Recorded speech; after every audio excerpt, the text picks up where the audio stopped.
predicación para personas inconversas, no creyentes. Amén. Y hoy vamos a entrar en el capítulo 9, que es precisamente el capítulo donde empieza a romperse ese sistema de predicación del Señor, donde van a empezar a darse las cosas para que el Señor predique el Evangelio con parábolas a partir del capítulo 12. Amén. Entonces digamos que el capítulo 9 es el capítulo del rompimiento, donde empieza el rompimiento. Vamos a tener 3 capítulos, 9, 10, 11, donde el Señor todavía va a estar intentando, pero a partir del 12 definitivamente no se pudo. Amén. Leo capítulo 9 de Mateo. Dice que, leo en el nombre del Señor Jesucristo. Dice, entonces, entrando Jesús en la barca, pasó al otro lado y vino a la ciudad. Y sucedió que le trajeron un paralítico tendido sobre una cama. Y al ver Jesús la fe de ellos, dijo al paralítico, ten ánimo, hijo, tus pecados te son perdonados. Entonces algunos de los escribas decían dentro de sí, este blasfema. Y conociendo Jesús los pensamientos de ellos, dijo, ¿por qué pensáis mal en vuestros corazones? Porque, ¿qué es más fácil decir? ¿Los pecados te son perdonados? O decir, levántate y anda. Pues para que sepáis que el Hijo del Hombre tiene potestad en la tierra para perdonar pecados, dice entonces al paralítico, levántate, toma tu cama y vete a tu casa. Entonces él, el paralítico, se levantó y se fue a su casa. Y la gente al verlo se maravilló y glorificó a Dios que había dado tal potestad a los hombres. Puede sentarse. Damos gracias a Dios. Amén. Dice que entonces entrando Jesús en la barca pasó al otro lado y vino a su ciudad. La semana pasada veíamos que el Señor estaba en Capernaum y viajó a Gadara.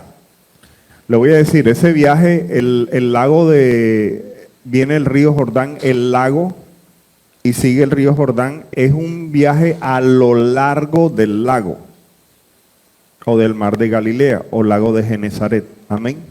Lo atravesó por el lado más largo y llegó a Gadara. Y en Gadara recién se bajó, libertó al endemoniado gadareno y lo echaron. Así que aquí cuando viene y dice que él llegó al otro lado, o sea, regresó de nuevo a Capernaum, él viene de ser echado de Gadara. Amén. Quiero que tengamos esto claro. Él recién está llegando de un lugar donde no lo recibieron, donde no lo aceptaron. Y este capítulo es bastante mesiánico. El Señor aquí toma la decisión de mostrarle a su pueblo que Él es el Mesías que han estado esperando. Y lo vamos a ver a través de todos estos milagros que vamos a estar mirando aquí. Hay un capítulo en Isaías que dice que cuando el Mesías venga, hay una alabanza que la cantamos, y los ojos de los ciegos se abrirán y ellos verán, los oídos de los sordos oirán, el cojo danzará, con el arpa danzará, la lengua de los mudos cantará. Son 4 milagros exclusivos del Mesías. ¿Cuáles son? Dar vista a los ciegos, abrirle los oídos a los sordos, hacer que el mudo hable y que el cojo camine. Son 4 milagros mesiánicos. De esos no ve usted en toda la Biblia. O sea, recién hemos visto los milagros del Señor Jesús y hemos visto que Él sanó un leproso, ¿verdad? La semana pasada vimos que sanó un leproso, pero Eliseo hizo lo mismo con Amán. Así que resucitar muertos, Elías resucitó muertos, Eliseo... O sea, hay milagros que son exclusivamente mesiánicos. Y en este capítulo el Señor va a hacer esos milagros mesiánicos. El Señor toma la decisión de que lo que le pasó allá, de que lo echaron, no le va a volver a pasar acá. Amén. Voy a mostrarles quién soy yo. Yo soy el Mesías. Quiero darme a conocer a mi pueblo para que mi pueblo me acepte y reciba lo que he venido a regalarles. ¿Cuántos aquí van a recibir lo que el Señor ha venido a regalarnos? Amén. Damos gracias al Señor. Y este primer milagro, ¿con cuál de los cuatro lo relacionaríamos? Una persona que está paralítica, no puede caminar, se va a levantar, ¿verdad? Y va a danzar. O sea, este milagro es mesiánico. No sé si en la Biblia, en alguna parte, alguien más estuvo con algún tipo de parálisis o estuvo lesionado y recibió este tipo de milagros. ¿Usted lo ha leído? No, porque esto es exclusivo del Mesías. Amén. Damos gracias al Señor. Entonces dice que cuando Jesús entró a la barca, pasó al otro lado y vino a su ciudad, que es la ciudad de Capernaum. Y sucedió que le trajeron un paralítico tendido sobre una cama.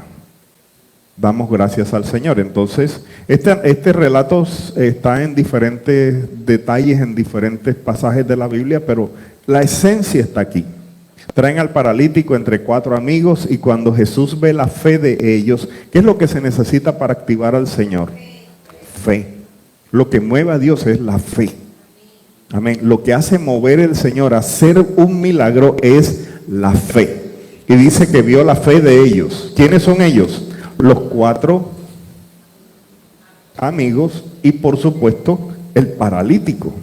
No podemos decir que el paralítico no. Claro. Estos milagros que son mesiánicos también están hablando al mismo tiempo de Israel. Estos milagros también están hablándome de Israel. Entonces yo quiero que veamos aquí a Israel. Israel ha dejado de caminar con Dios. Ha dejado de caminar con Dios y él como Mesías ha venido a levantar a su pueblo. Dios ha venido a levantarte. Amén. Dios ha venido a levantarte. Y no caminar significa que no estoy obedeciendo a las leyes del Señor. No estoy siendo obediente, no estoy caminando en sus estatutos, en sus preceptos. No estoy caminando con el Señor.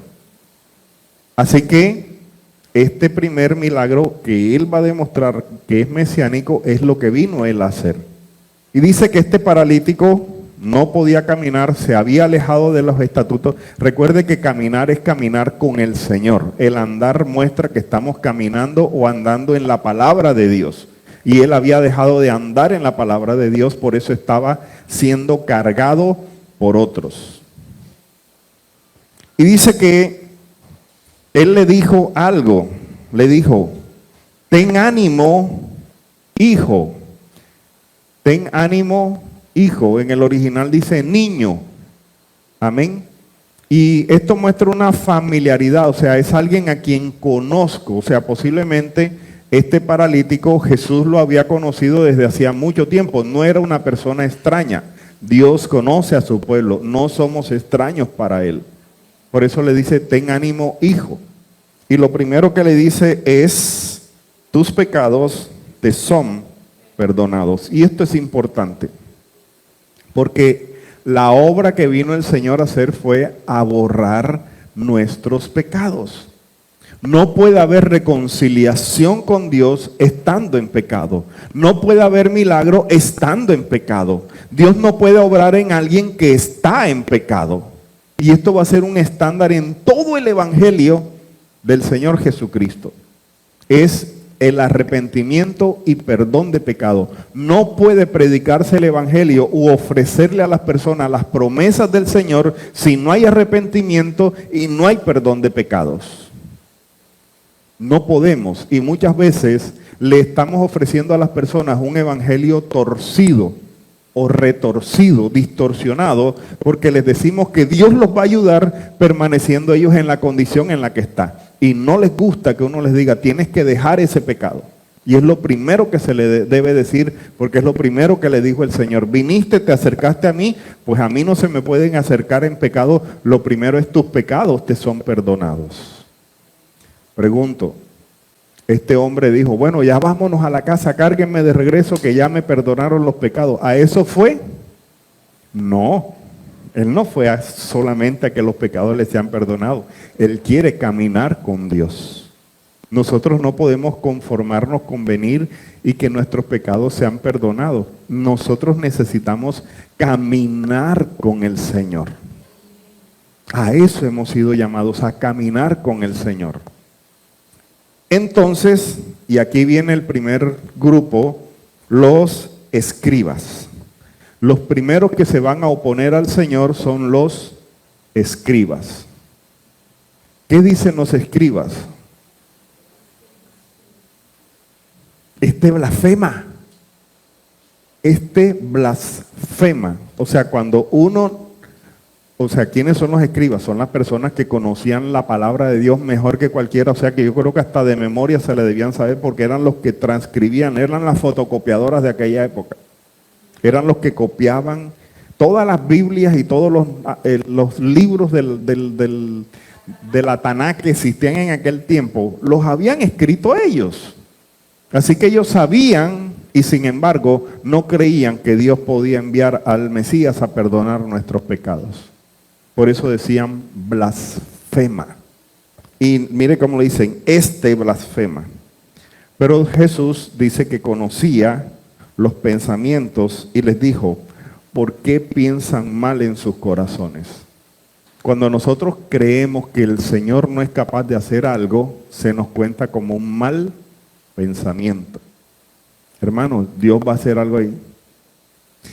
Ay, no sé si Dios pueda. Eso es un mal pensamiento. Para Dios no hay nada imposible. Para Dios no hay nada difícil. Y Él le dice, ¿por qué piensan mal en sus corazones? ¿Qué es más fácil decir? Entonces, aquí viene. Hay un evangelio que es un evangelio de palabras. Recibe, bueno, listo, pero y las demostraciones de poder son el respaldo. Entonces Él dice, les voy a demostrar que Él sí acaba de recibir perdón de pecados, que yo sí puedo perdonar pecados. ¿Quién es el único que puede perdonar pecados? Dios. Él está mostrando allí que Él es el Hijo de Dios. La deidad de Jesús se va a mostrar porque puede perdonar pecados. Y entonces dice, es más fácil decir, tus pecados te son perdonados, o decir, levántate, toma tu lecho y anda. Si Él hubiera dicho, levántate, toma tu lecho y anda, hubieran dicho, wow, pero perdonar pecados, blasfemia. Porque es que eso no se ve. No se ve. ¿Cómo se ve cuando una persona está sin pecado? A ver, voy a mirar quiénes tienen pecado y quiénes no. Eso es invisible. Eso es espiritual. El único que lo ve es Dios. Entonces les digo, para que ustedes puedan ver, y esa es la palabra que Él usa ahí, ver. Él veía sus pensamientos y quería que ellos vieran quién era Él. ¿Quién soy yo? Soy el Mesías, que puedo perdonar pecados. Dice al paralítico, levántate, toma tu cama y anda. Y él se levantó. Ahora, tenemos que saber que es una persona que vive en esa ciudad, que todo el mundo lo ha visto, que tiene las paticas secas, que todos lo conocen, que es amigo de todos ellos, y ahora se levanta por una palabra que Jesús le da. Se levantó. ¡Wow! Está paradito ahí, o sea, en dos bolillitos, pero está parado, está de pie. Amén. Hizo el milagro. ¿Para qué? Callarles la boca a los escribas. Ahora, entonces él se levantó y se fue a su casa. Y la gente, ¿qué tanto conocimiento tenía la palabra la gente? Tenían conocimiento, pero no como los escribas. Al verlo se maravilló y glorificó a Dios que había dado tal potestad a los hombres. ¿Cuál potestad? ¿Qué potestad le dio Dios a los hombres? ¿De qué estar hablando ahí? La potestad de caminar con el Señor, la potestad o el poder de ser perdonados por Dios. el poder de recibir de Dios una misericordia. Amén. Y él siendo hombre, Dios hombre, le había dado la potestad de perdonar pecados. Todavía no nos la han entregado a nosotros, solamente la tiene Jesús. Pero ellos se maravillaron y dijeron, wow, la gloria sea para Dios. No dice si los escribas ahora sí creyeron, probablemente no. Lo más probable es que los escribas se quedaron, eso fue, quién sabe qué pasó ahí. Era el tiempo de levantarse, o sea, fue una coincidencia. O se pusieron de acuerdo, oye, pero si tú lo conoces que toda la vida ha estado así. No quieren creer. Luego dice que pasando Jesús de allí, vio a un hombre llamado Mateo que estaba sentado al banco de los tributos públicos y le dijo, sígueme, y se levantó y le siguió. Mateo, ¿cuál es el otro nombre de Mateo? Leví, o sea que es un levita. Amén. Mateo era un levita. ¿Qué es lo que deben estar haciendo los levitas? Enseñando la palabra, sirviendo al Señor, ofreciendo sacrificios a Dios. ¿Qué hace un levita sirviéndole al imperio romano, al enemigo? ¿Qué hace un sacerdote establecido por Dios sirviéndole al enemigo? O ayudando a oprimir al pueblo. ¿Por qué un levita va a estar sentado allí? Y el Señor Jesús lo llama y le dice, voy a enderezar tu camino. Entonces, ¿qué está haciendo el Señor Jesús con su pueblo? Lo está perdonando, lo está levantando para que camine con él y lo está restaurando a su verdadero oficio, ser sacerdotes. Amén. No hemos sido llamados a ser amigos del mundo, hemos sido llamados a ser servidores del Señor, no a ser servidores del sistema de opresión. Amén. Levántate, sígueme. ¿Sabe qué? Enseguida lo siguió. Es que el llamado, uno tiene que seguir al llamado del Señor. Lo dejó todo enseguida y lo siguió. Damos gracias al Señor. Amén. Dice que aconteció que él estando sentado a la mesa en la casa, he aquí muchos publicanos y pecadores que habían venido, se sentaron a la mesa juntamente con Jesús y sus discípulos. ¿A cuántos llamó el Señor? A uno. Pero por causa de ese uno vinieron muchos. ¿Ese no es el llamado sacerdotal? ¿Ese no es el llamado del sacerdote? A servir al Señor, a llamar a otros muchos a que también vengan al camino del Señor. ¿Eso qué debería provocar? Alegría. Wow, mira cuántos publicanos dejaron de oprimir al pueblo y están siguiendo ahora, volviendo al Señor. Gozo, alegría. Yo me imagino que eso es lo que sentía el Señor de verse rodeado de tanta gente que había abandonado el mundo para sentarse a la mesa con Él. Pero ¿qué dice la Escritura? Cuando vieron esto, segundo grupo, los fariseos, o sea, ya se levantó contra Jesús los escribas. Ahora se va a levantar el segundo grupo, los fariseos. Cuando lo vieron los fariseos, dijeron a sus discípulos, ¿por qué come vuestro maestro con los publicanos y pecadores? Ese espíritu de religiosidad frente al evangelio. La religiosidad quiere matar a la gente. ¿Por qué comen con el Señor Jesús? Si son pecadores. No, el Señor no puede hacer eso. Si es que eso fue lo que vino el Señor.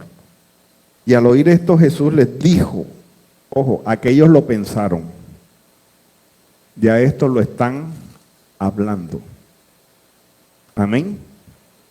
Aquellos solo lo pensaron y el Señor Jesús los escuchó. Estos están hablando con los discípulos y el Señor los escuchó. Ya pasaron de pensamiento a hablar. Está empeorando el asunto, ¿verdad? Por eso les digo, esta es una decadencia impresionante. Y cuando Jesús los oyó, les dijo, los sanos no tienen necesidad de médico, sino los enfermos. Id pues y aprended lo que significa misericordia quiero y no sacrificio. Eso es una cita, creo que es de Oseas 6:6, si no estoy mal. Si lo memoricé bien. Porque no he venido a llamar a justos, sino a pecadores. ¿A qué? Al arrepentimiento. Ahora, ¿cuántos justos hay? Ninguno. Ninguno. Solamente Cristo es el único justo. Amén.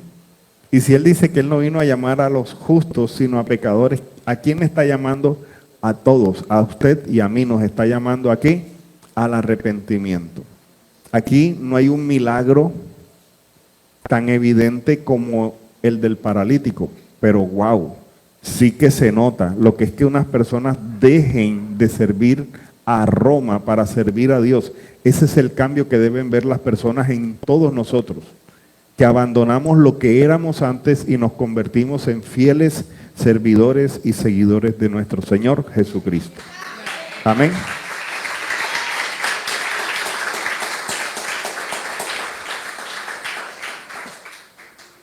Un cambio, dejar la religiosidad. Los fariseos, nada que ver. Dice el 14, entonces vinieron a él los discípulos de Juan. Wow, tercer grupo, los discípulos de Juan. ¿Quiénes son los discípulos de Juan? Aquellos que recibieron las enseñanzas de Juan. ¿Qué era lo que enseñaba Juan?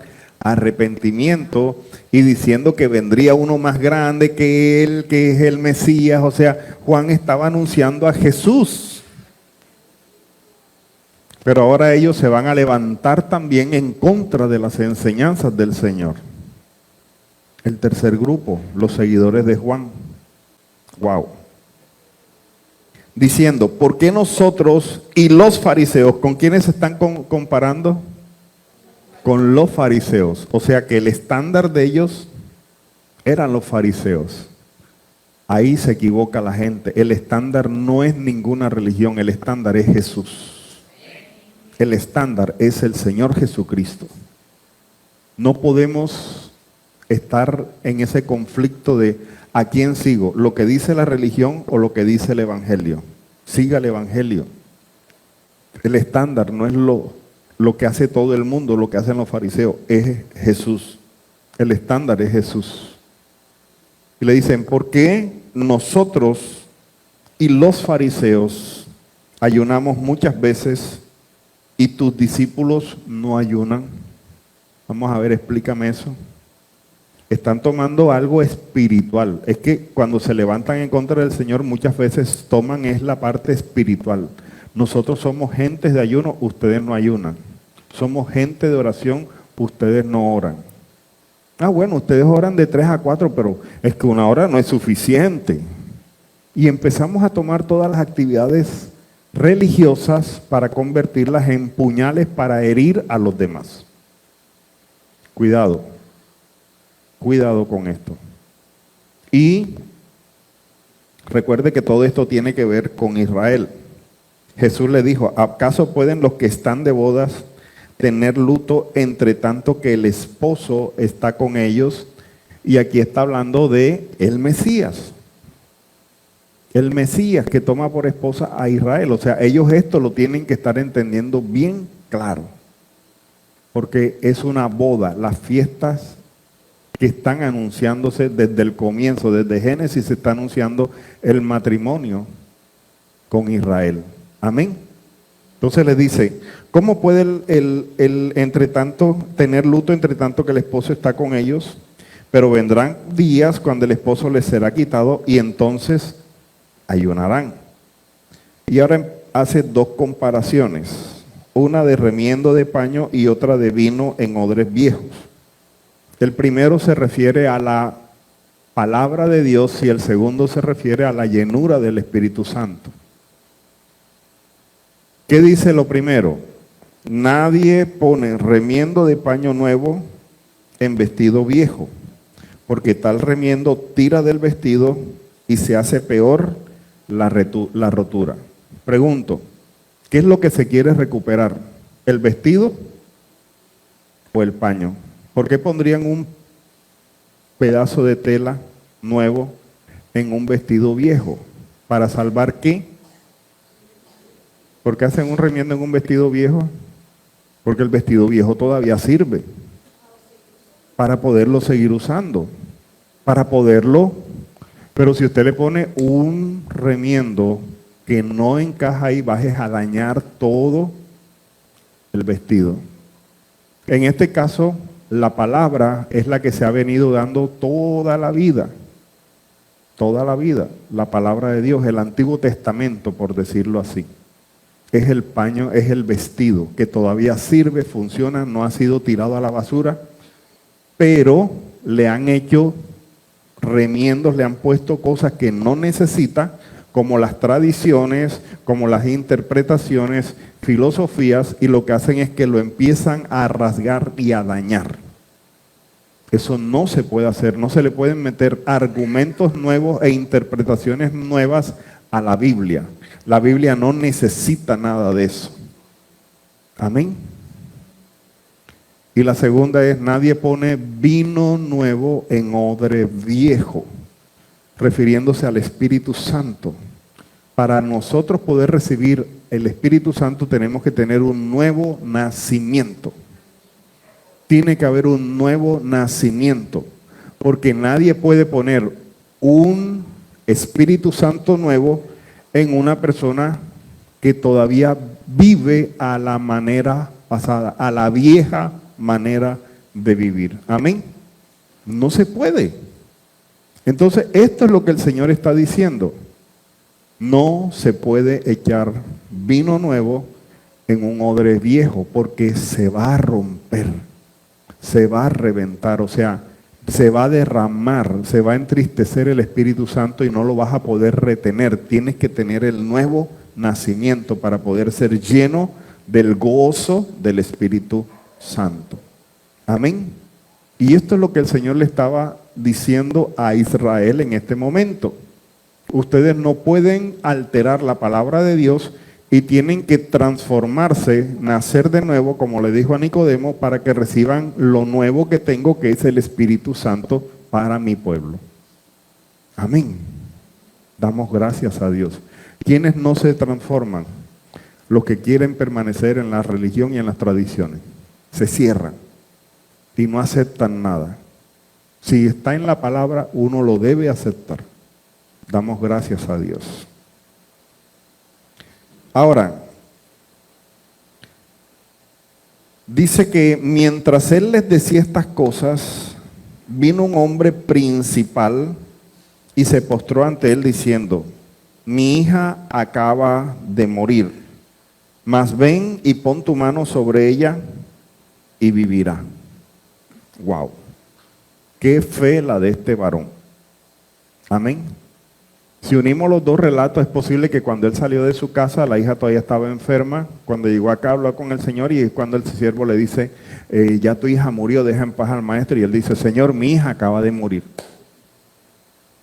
Pero si tú vas y le pones las manos, mi hija vivirá. Y eso conmovió al Señor, dijo, wow, la fe es lo que mueve a Dios. Es lo que lo mueve a Él. ¿Qué edad dice la Biblia que tenía esta joven? ¿Quién recuerda? ¿Quién lo recuerda? 12 años. 12 años tenía esta joven, dice en el otro pasaje. Dice que esta jovencita tenía 12 años. Y este 12 es importante. Amén. Entonces dice que Jesús le siguió. Se levantó y le siguió. Y aquí una mujer enferma de flujo de sangre desde hacía 12 años, nuevamente 12 años. 12, la hija de Jairo, 12, la mujer. ¿De qué estará hablando el Señor Jesús aquí? ¿Quiénes son 12 tribus? Israel. O sea, esta es una clara alusión a Israel, a las 12 tribus de Israel, que estaban muriéndose o estaban muertas y él vino a darle vida, porque eso vino el Mesías. Recuerden que este es un pasaje mesiánico, él vino a dar vida. Yo vine a darles vida y para que la tengan en abundancia. Amén. Y la mujer del flujo de sangre lo que está diciendo es estaba en inmundicia. Pero aún así, él acepta que se acerque a ella. Él vino a limpiar la inmundicia de su pueblo y a darle vida. Amén. Tenemos que entender todo esto aquí de un solo, porque no hay mucho tiempo y estoy siendo bastante ligero con esto. Ok. Y dice que una mujer enferma del flujo de sangre desde hacía 12 años se le acercó por detrás y tocó el borde de su manto, o sea, uno de los cordones de su capa, el zixi. Amén. Dice que tocó el zixi. ¿Por qué le tocó el zixi? Porque ella sabía que el Mesías traería sanidad en el borde de su manto. Recuerde que le estoy diciendo que todo este pasaje es mesiánico. Ella está diciendo, si Él es el Mesías, cuando yo toque el borde de su manto, seré sana. ¿Por qué? Porque eso es lo que está escrito, que el Mesías traerá vista a los ciegos, hará hablar a los mudos, traerá sanidad en el borde de su manto,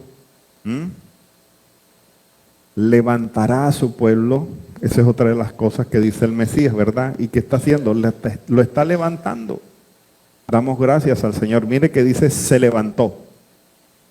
Y esas palabras no están ahí por coincidencia.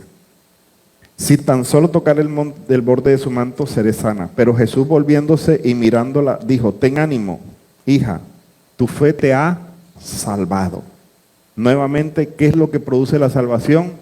La fe. ¿Qué era lo que ella creía? Que Él era el Mesías. ¿Qué es lo que está viendo todo el mundo en ese momento? Que Jesús está haciendo obras mesiánicas. Levantó al pueblo, al paralítico. Eso es algo notorio. Está haciendo obras mesiánicas. Este capítulo 9 es netamente Jesús mostrando que Él es el Mesías. Doy gracias a Dios. Y la mujer fue salva desde aquella hora. Mire que no dice sana. Sanidad es una porcioncita de lo que es la salvación. Ella fue salva. Nosotros venimos al Señor no para ser sanos, venimos a Él para ser salvos. Damos gracias al Señor. Somos salvos por ese sacrificio. Y ahora dice que al entrar Jesús en la casa del principal, viendo a los que tocaban flauta y a la gente que hacía alboroto, les dijo, apartaos porque la niña no está muerta, sino duerme. Y se burlaban de Él. Aquí está otro grupo que se burla del Señor. Ya tenemos ¿cuántos grupos? En cada cosa que el Señor está haciendo hay un grupo que se burla de Él. Los escribas, los fariseos, los discípulos de Juan y ahora la gente. ¿Quiénes son la gente? Los que vivían en Israel. ¿Por qué se burlan? Porque no creen en la resurrección. Ellos lo que están rechazando es la resurrección. Ellos están diciendo no a la resurrección. Y Jesucristo vino a mostrar que Él es la resurrección.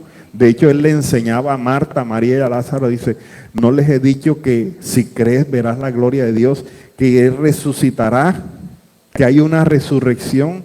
Ese era parte del mensaje del Evangelio del Señor Jesucristo. Y es esencial que entendamos que el mensaje del Evangelio incluye la resurrección de los muertos. No es reencarnación, es resurrección. Mire todo lo que se concentra en un solo capítulo. Todas las enseñanzas que el Señor Jesús está dando aquí. Amén. Wow. Y dice, pero cuando la gente había sido echada afuera, a la gente que no sirve hay que echarla. Uno no se puede poner con contemplación. Hay que echarla. Así de sencillo. Entró y tomó de la mano a la niña y ella se levantó. Y se difundió la fama de esto por toda aquella tierra. O sea, este milagro de la resurrección del Señor no fue algo secreto, fue algo que se hizo viral. Se hizo viral en aquel tiempo. Fue algo extraordinario que todo el mundo se enteró lo que había pasado. O sea que en este momento todas las personas que han visto estos milagros deben estar hablando de resurrección, deben estar hablando de levantar al paralítico, deben estar hablando sobre cambios de vida. Al ver a Mateo cómo le cambió la vida, ¿sí o no? De que se puede ser lleno del Espíritu Santo y ser una persona nueva, completamente diferente. Damos gracias al Señor. No podemos llegar al Señor y seguir siendo lo mismo, seguir practicando los mismos pecados. Está difundiéndose por todas partes que el Señor perdona pecados. Y este es un tema que de pronto para nosotros es simple, pero es un tema bastante complejo. Porque le voy a decir algo, la mayoría de las otras religiones, sus dioses no perdonan pecados. Sus dioses exigen sacrificios humanos, mientras que el nuestro, Él se entregó, se hizo hombre para ser sacrificado Él por nosotros. Damos gracias a Dios.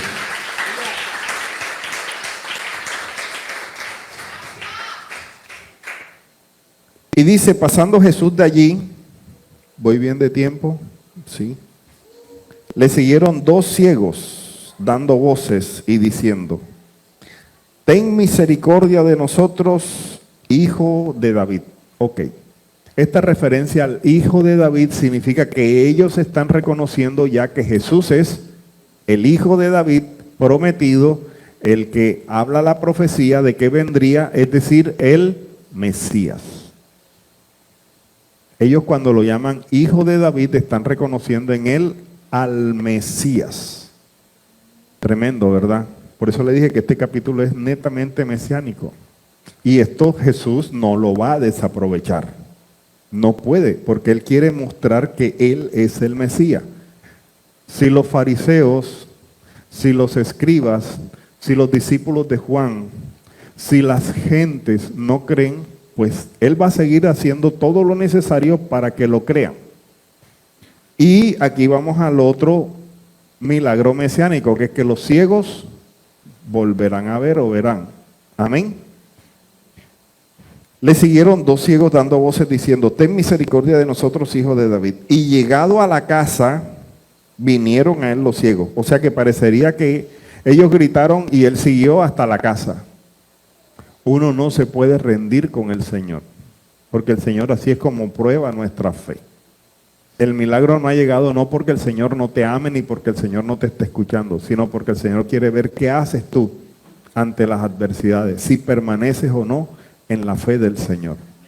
Amén. Y dice que cuando llegó a la casa, vinieron a él los ciegos y Jesús les dijo, ¿creéis que puedo hacer esto? O sea, en verdad ustedes creen que yo puedo darles la vista. ¿Por qué? Porque este es un milagro que nunca se había hecho. Jamás había ocurrido. Y se nota que ellos son conocedores de la palabra. ¿Creen que yo puedo hacer esto? O sea, si ellos dicen que sí es porque reconocen que Él es el Mesías, el único que puede hacer este milagro. Entonces ellos dijeron, sí, Señor. Ya no le están diciendo sí, hijo de David, le están diciendo sí, Señor. O sea, no solamente eres hijo de David, sino que estamos dispuestos a servirte, a seguirte, a honrarte, a obedecerte. Acepto el señorío tuyo sobre nuestras vidas. ¿Será que nosotros aceptamos el señorío de Jesús? Dice, entonces les tocó los ojos diciendo, conforme a vuestra fe os sea hecho. Y esto es algo que vamos a ver a lo largo de todo el Evangelio, que el Señor Jesús une o vincula lo que recibimos de Dios con lo que nuestra fe nos dice que podemos recibir del Señor. Si mi fe es suficiente para decir que voy a recibir algo grande, recibiré algo grande de Dios. Amén. Y Él les dijo, conforme a vuestra fe sea hecho. El Señor Jesús les da la vista. Pero vamos a ver cómo es la fe de ustedes. Se va a evidenciar en la vista que van a recibir. Y dice que los ojos de ellos, de ambos, fueron abiertos. O sea que los dos entendían y creían que Jesús es el Mesías. Y aquí ya se está cumpliendo la profecía que solo el Mesías puede abrir los ojos de los ciegos. O sea que está diciendo Jesús es el Mesías. No hay otro, ya no lo esperen más, ya llegó, ya está aquí. Amén, el Espíritu de Dios. Ya está el Mesías, ya llegó, abrió los ojos de los ciegos, levantó al paralítico. Está haciendo obras mesiánicas. Damos gracias al Señor. Y ahora Jesús les encarga algo. Yo quiero decirte algo. Cuando nosotros llegamos al Señor Jesús, Él siempre nos va a dar un mandamiento, algo que debemos hacer. ¿Qué fue lo que el Señor les dijo a ellos?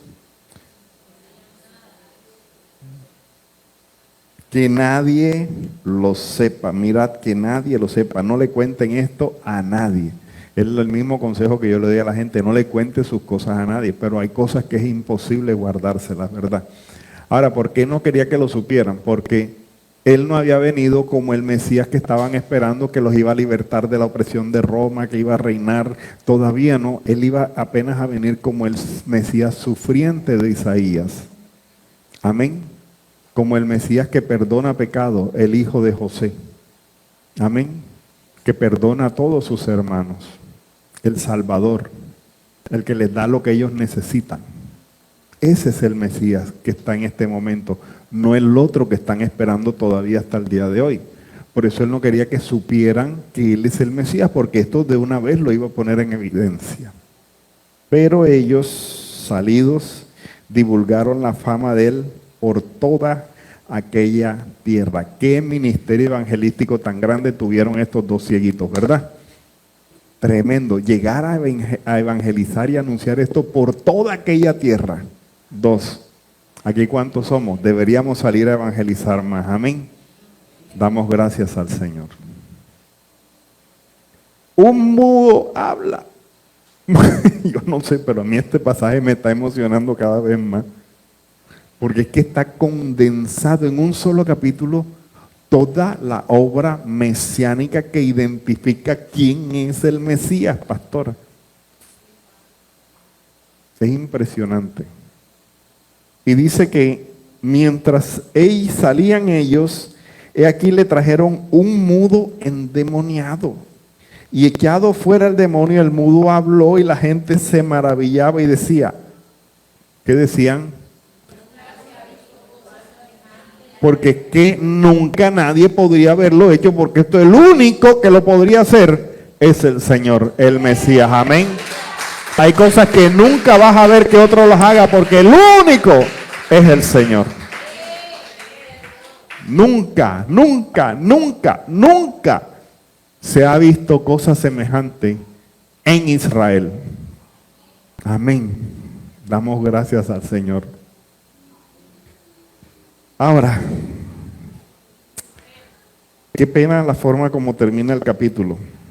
Dice, recorría Jesús todas las ciudades y aldeas, enseñando en las sinagogas de ellos y predicando el evangelio del reino y sanando toda enfermedad y toda dolencia en el pueblo. Y al ver las multitudes, tuvo compasión de ellas, porque estaban desamparadas y dispersas como ovejas que no tienen pastor. Levitas sirviéndole al reino, al imperio romano. Escribas dudando de lo que el Señor puede hacer. Fariseos que estaban concentrados eran en sus tradiciones, en las tradiciones de los ancianos, que no estaban enseñando al pueblo, que estaban encerrados, enseñándose a ellos mismos y dándose gloria unos a otros. Predicadores o discípulos de Juan, que a pesar de todo lo que les enseñó Juan acerca de Jesús, estaban desviados totalmente. Una nación que no creía en la resurrección. Una nación que se había apartado. Los líderes religiosos no estaban haciendo su tarea. Y a Él le tocó hacerla, al Señor Jesús le tocó hacerla. Pero tristemente, después de recorrer todas las ciudades y entrar a las sinagogas y enseñar en todas las sinagogas, terminó triste, porque veía que eran como ovejas que no tienen pastor. Y dice algo, entonces dijo a sus discípulos, o sea, ¿a quiénes más se los va a decir? A sus discípulos. Él miró, los fariseos no pueden, los escribas no pueden, los saduceos no pueden, o sea, todos los que mira están en lo suyo, están lejos de la palabra, están criticando el evangelio, diciendo que es endemoniado, que es blasfemia, que todo eso. Entonces a la hora mira a sus discípulos y les dice, los necesito. Definitivamente ustedes son los que yo necesito. Mire, a la verdad la mies es mucha, más los obreros poco. Yo solo no puedo. Yo vine a hacer una obra, pero la obra mía es más grande, pero esta obra no la puedo hacer yo solo. Amén. Y dice, rogad pues al Padre Celestial, al Dios que está en los cielos, al Señor de la mies, que envíe obreros a su mies. Y le quiero decir, todavía esa vacante existe al día de hoy. Si salimos a las calles, veremos que la mies es mucha, mas los obreros pocos. Y lo sabemos porque cuando decimos vamos a evangelizar y lo anunciamos a la iglesia, 2 servicios de escuela dominical llenos, y el día de la evangelización vienen 3 o 4.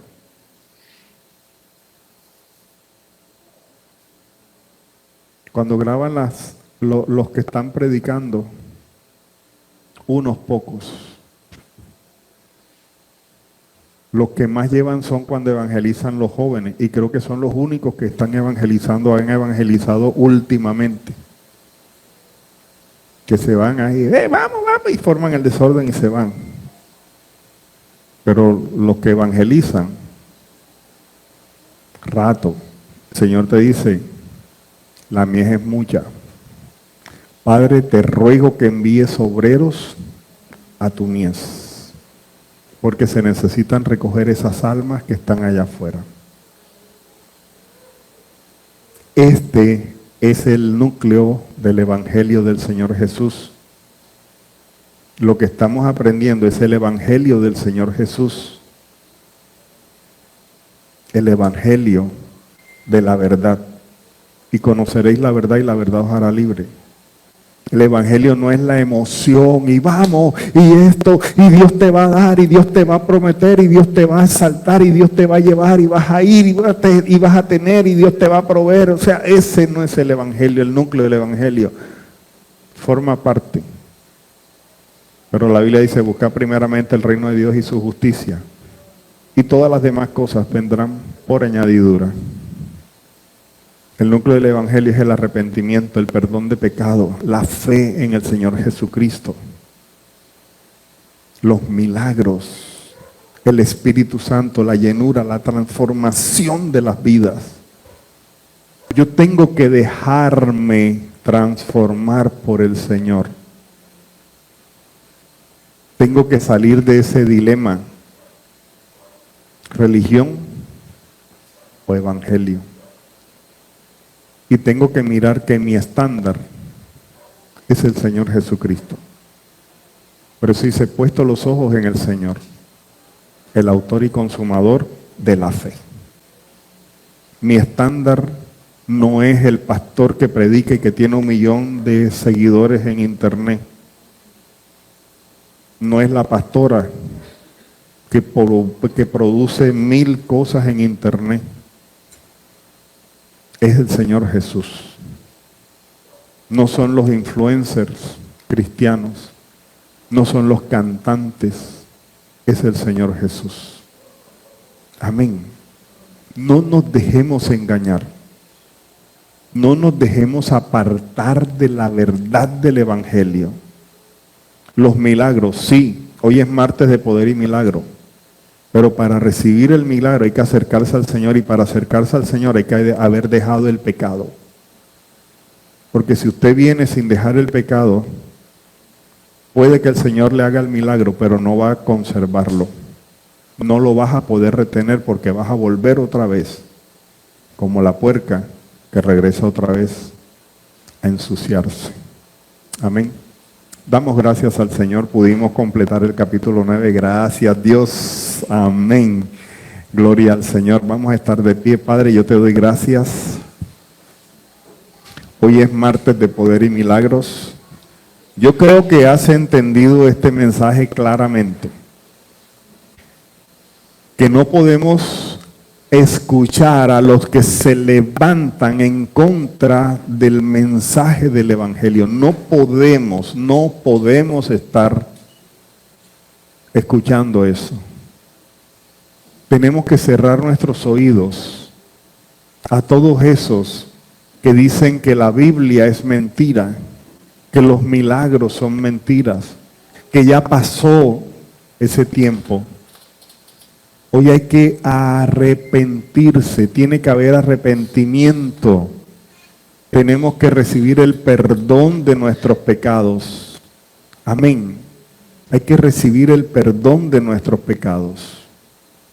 Señor, yo te doy gracias porque tú eres bueno. Fortaleza en el día de la angustia y conoces a los que en ti confían, Señor. Hoy yo te pido, Señor, perdón. Porque somos pecadores. Tú viniste no a los justos, sino a nosotros. Y todos los que estamos aquí, ninguno podemos considerarnos justos. Todos somos pecadores. Perdónanos, Señor. Hoy reconozco mis faltas delante de ti. En algún momento he escuchado a los escribas. En algún momento me he dejado llevar de los fariseos. En otros momentos me he dejado llevar de los saduceos. En otros momentos he escuchado a los discípulos de Juan que me quieren meter y encasillar en actitudes y prácticas religiosas, abandonando el Evangelio sin reconocer verdaderamente a Jesús. En otros momentos no hemos reconocido que tú eres el Mesías, es decir, el Señor, el que gobierna nuestras vidas. Y queremos seguir haciendo lo que nosotros deseamos hacer, sin alinearnos a ti, Señor. Hoy yo te pido perdón. Perdónanos, Dios. Ayúdanos a caminar como cuando levantaste ese paralítico de allí, de esa cama donde estaba postrado, para que caminara contigo, Señor. Porque muchas veces nosotros no estamos paralíticos, pero no estamos caminando contigo, lo cual es un tipo de invalidez. Mira aquellos que veían a los ciegos y ellos estaban más ciegos que los ciegos, porque no podían ver al Mesías allí obrar. Ayúdanos, Dios, a darte en nuestras vidas toda la autoridad para que tu plan y tu propósito se cumplan. Que si no hemos recibido un milagro, el milagro que te estamos pidiendo, es porque tú tienes un tiempo, un modo de obrar, algo superior, algo mejor, o ya va a llegar. Yo creo, declaro en este momento que ya va a llegar tu milagro, que hoy recibes tu milagro. Lo profetizo, lo declaro en el nombre de Jesús. Que toda muralla caerá, pero tenemos que abandonar el pecado. Y a veces el pecado es nuestra propia arrogancia, orgullo, o el sentir que lo merecemos. A veces sentimos que merecemos y que es injusto no recibir las cosas. A veces somos egoístas. Estos dos ciegos no dijeron: ten misericordia de mí. Dijeron: ten misericordia de nosotros. Lo cual muestra que ellos no estaban siendo egoístas, que sabía que habían otras personas como ellos necesitando el milagro. Yo te pido, Señor, que nos ayudes a avanzar para alcanzar las metas que tú tienes para nosotros. En el nombre de Jesús, Señor. Muchas gracias. Muchas gracias, Señor. Gracias. Gracias en el nombre de Jesús, Dios. Gracias, te amamos, Dios. Gracias, Señor. Gracias.